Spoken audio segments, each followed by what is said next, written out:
شروع اللہ کا نام لے کر جو بڑا مہربان نہایت رحم والا ہے۔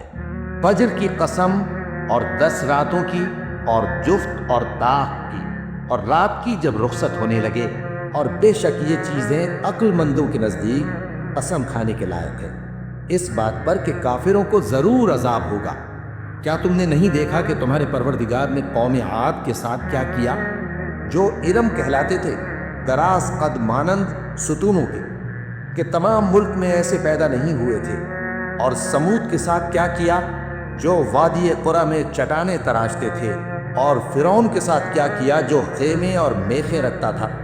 یہ لوگ ملکوں میں سرکش ہو رہے تھے، بس ان میں بہت سی خرابیاں کرتے تھے، تو تمہارے پروردگار نے ان پر عذاب کا کوڑا برسا دیا۔ بے شک تمہارا پروردگار طاق میں ہے۔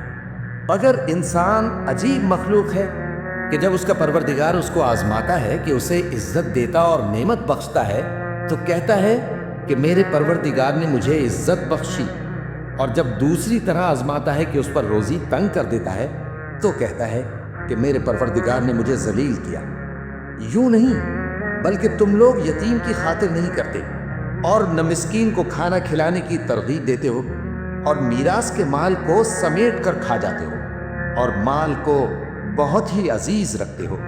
یوں نہیں، جب زمین کوٹ کوٹ کر برابر کر دی جائے گی اور تمہارا پروردگار جلوہ فرما ہوگا، اور فرشتے قطار در قطار آ جائیں گے، اور دوزخ اس دن سامنے لائی جائے گی، تو انسان اس دن سوچے گا، مگر اب سوچنے سے اسے فائدہ کہاں مل سکے گا؟